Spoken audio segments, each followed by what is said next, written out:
하나님의 말씀은 신명기 29장 10절에서 21절까지의 말씀입니다.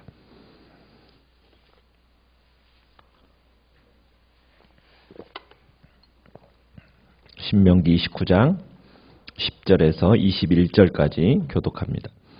오늘 너희 곧 너희의 수령과 너희의 지파와 너희의 장로들과 너희의 지도자와 이스라엘의 모든 남자와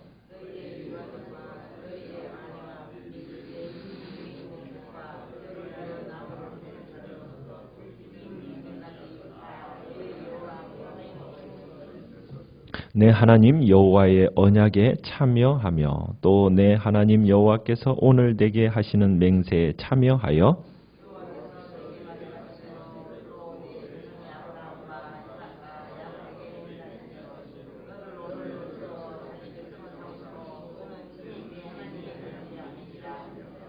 내가 이 언약과 맹세를 너희에게만 세우는 것이 아니니라.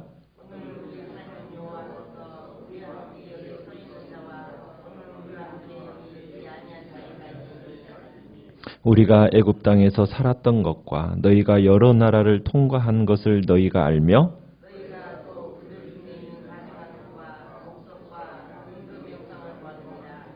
너희 중에 남자나 여자나 가족이나 지파나 오늘 그 마음이 우리 하나님 여호와를 떠나서 그 모든 민족의 신들에게 가서 섬길까 염려하며 독초와 쑥의 뿌리가 너희 중에 생겨서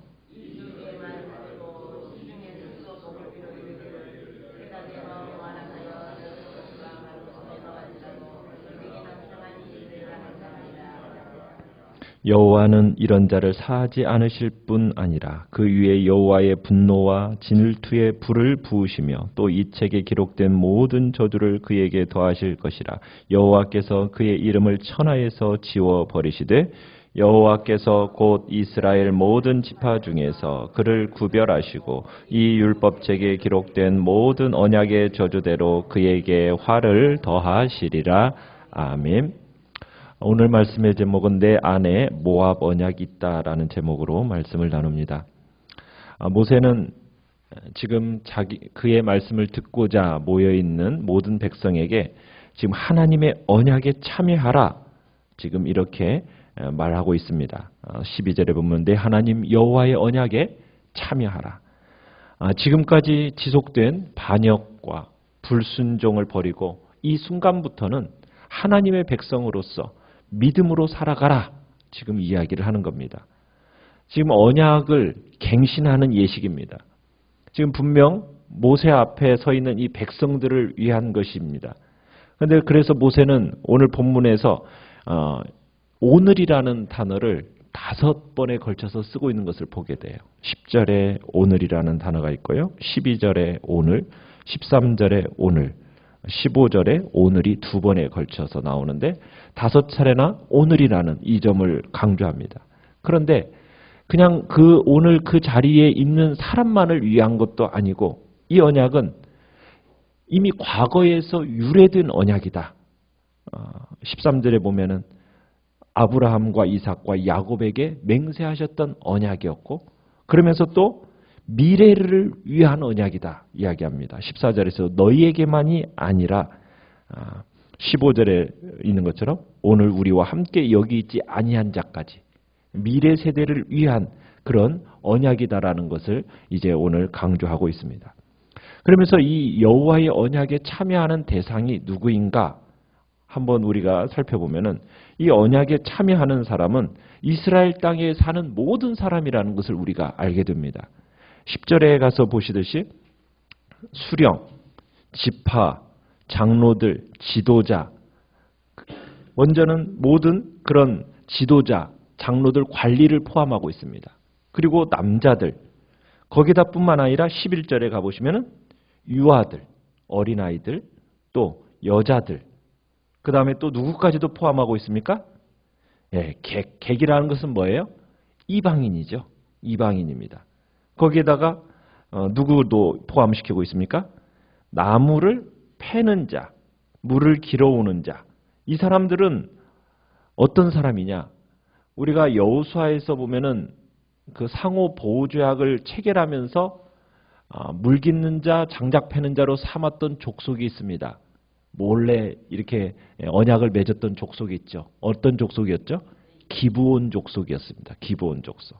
이 사람들도 이 언약에 포함이 되고 있어요. 그러니까 지금 이 언약에 포함되는 사람은 그냥 혈통으로 된 이스라엘 사람들만이 아니라 어떻게 보면 이방인들을 포함한 이스라엘 땅에 사는 모든 사람들도 이 언약에 함께 포함되고 있다는 얘기입니다. 그러니까 이 하나님의 언약은 일부 소수를 위한 언약이 아니에요. 모든 사람들이 누릴 수 있는 특권이자 의무입니다. 그러니까 지금 여기 모압 평지에 이렇게 모여있는 이 언약의 대상은 어떻게 보면은 아브라함, 이삭, 야곱의 피를 이어받은 자들로 구성된 혈연 공동체가 아닙니다. 혈통과 성과 신분과 계급 그런 것과 상관이 없이 오직 하나님을 믿고 율법에 순종하는 자들로 구성되어진 신앙 공동체라는 사실을 여기서 우리에게 보여주고 있는 겁니다. 그러니까 이스라엘, 오직 하나님은 지금 혈통적인 이스라엘이 아니라는 거예요. 신앙적 이스라엘입니다. 신앙적 이스라엘. 그래서 하나님을 믿고 구원함에 이르는 데 있어서는 차별이 없음을 오늘 우리에게 보여주고 있는 겁니다. 그러니까 하나님의 구원하심에는 차별이 없어요. 어떤 혈통이 아닙니다. 신분이 아닙니다. 그런 것과 관계가 없어요.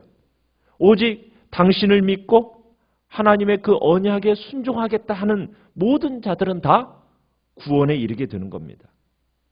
오직 하나님을 믿고 그리스도를 믿음으로 말미암아 구원에 이르게 된다는 거예요.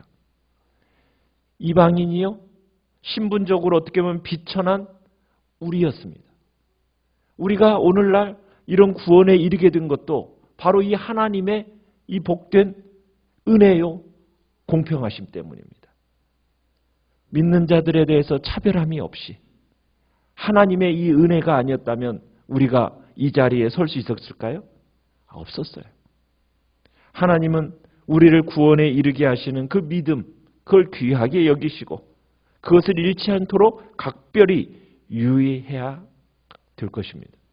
혈통적으로나 신분에 관계없이 하나님은 우리의 이 믿음을 보시고 차별 없이 구원하시는 이 하나님의 은혜, 우리는 이 은혜에 감사하고 찬송해야 할 것입니다. 두 번째로 이 언약은 먼저는 누구에게 주신 언약이었다고 얘기하고 있습니까? 13절에 가보시면은 먼저는 내게 말씀하신 대로 내 조상 아브라함과 이삭과 야곱에게 맹세하신 그 약속이었는데 그 약속이 어떻게 되었다라는 거예요? 오늘 성취가 되어진다는 겁니다. 그러니까 하나님과 이스라엘과 이 관계, 이 특별한 관계의 언약은 이미 누구에게 맹세하셨던 거예요? 아브라함과 이삭과 야곱에게 주기로 이미 맹세하셨던 거예요.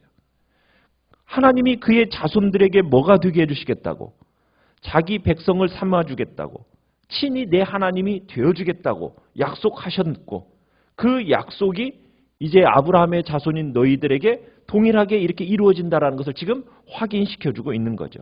그래서 아브라함에게 약속하신 그 일을 내가 하나님이 뭐 하셨다? 지키셨다. 이 점을 지금 강조하고 있는 겁니다.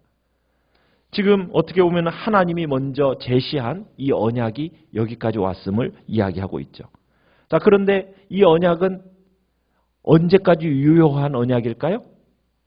자손 대대로 영원히 유효한 언약임을 우리에게 얘기하고 있습니다. 그죠? 14절에서 이 언약은 너희에게만 세우는 언약이 아니다.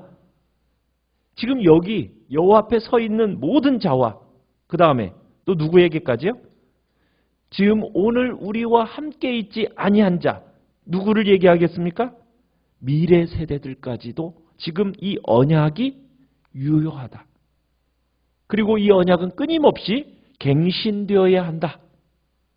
과거에 아브라함과 이삭과 야곱으로부터 맺어졌던 이 언약, 그것이 신의 산에서 언약으로 맺어졌고 그 언약이 지금 모압 평지에서 다시 한번 그 언약이 갱신되어지며 그리고 미래 세대들도 끊임없이 이 언약이 동일한 유효한 언약이니 갱신하면서 이 언약에 속할 것을 지금 얘기하고 있는 겁니다. 그 언약이 어디까지 온 겁니까? 지금 우리에게까지 이 언약이 내려온 거예요. 자, 이 언약에 신실하신 하나님. 그렇다면 그 신실하심을 우리도 이제 하나님 앞에서 신실하게 드러내야 됩니다. 어떻게 그 언약의 신실함이 드러날까요? 하나님 앞에 예배드리는, 여호와께만 예배드리는 일로 드러나는 겁니다. 언약 공동체에 속한 이 개인이나 집단은 절대로 이방신들을 허용해서는 안 됩니다. 공동체의 건전성을 위해서라도 어떤 가까운 사람이 우상숭배를 부추긴다? 절대로 묵인해서도 안 됩니다.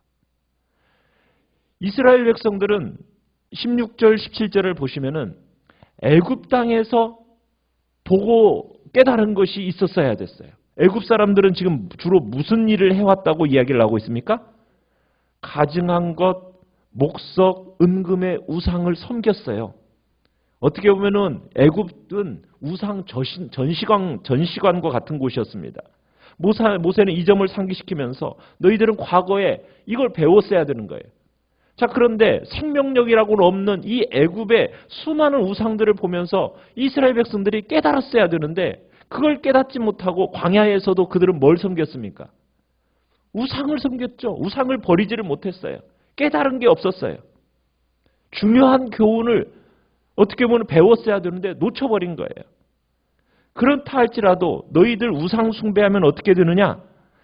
18절, 19절을 보시면은 이제 너희들이 이제 이 우상의 어리석음, 우상 숭배의 허무함, 이걸 수차례 경고했는데도 불구하고 이 금지령을 너희들이 어긴다. 그러면 어떻게 된다고요? 하나님께서 이 저주의 말로 너희들에게 임하게 될 거라는 거예요. 18절에서는 이런 표현을 쓰고 있습니다. 이스라엘 사람이 하나님을 버리고 우상을 숭배하려는 마음을 품은 것을 가지고 뭐라고 얘기하고 있습니까? 독초와 쑥의 뿌리가 생기는 거다. 이런 일로 묘사를 하고 있어요. 이 쓴 열매를 맺는 뿌리를 가지는 거다. 자, 이런 비유는 뭐냐면 우상 숭배가 온 이스라엘 공동체에서 꼭 제거되어야 한다는 것을 강조하기 위해서 이런 표현을 쓰고 있는 겁니다. 그러니까 우상을 숭배하는 자들은 어떻게 보면 생명을 지향하고 있는 이스라엘 공동체에게 독과 쓴맛으로 작용하면서 그 공동체를 어떻게 해버리는 거예요? 파괴시킬 수 있다는 겁니다. 그 사람들을 그대로 두면은 이스라엘 공동체가 어떻게 된다고요? 파멸된다는 거예요. 파멸된다는 거예요. 그래서 모세는 이스라엘 백성들로 하여금 이 우상 숭배자들이 제거가 되어야 된다는 거죠. 제거되지 않으면은 어떻게 될 거다? 너희들 파멸에 이를 거다. 지금 우상을 숭배하는 것 절대로 방치하지 말라.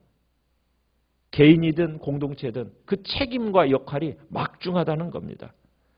방치하면은 죽음으로 몰아갈 수 있게 된다라는 거예요. 그래서 독초와 쑥의 뿌리는 어떻게 해야 된다고요? 경계해서 게을리하지 말고 힘써 제거해야 될 것을 얘기하고 있는 겁니다. 자, 하나님을 거역하고 우상을 숭배하는 자들 하나님이 어떻게 다루실까요? 그 다루심의 얘기들이 이제 20절에서부터 21절에 나옵니다. 그들을 어떻게 하신다고요? 사하지 않으신다. 용서하지 않을 거다. 혹독한 저주를 받을 것이다. 하나님의 분노와 질투의 불이 그들을 태워버릴 것이다. 그리고 신명기에서 지금까지 기록되고 선포되었던 모든 저주가 직접 내려질 거다라는 것을 반복하면서 이 사실을 확인하고 있습니다. 결코 우상 숭배는 하나님이 묵인하지 않으시겠다는 거예요.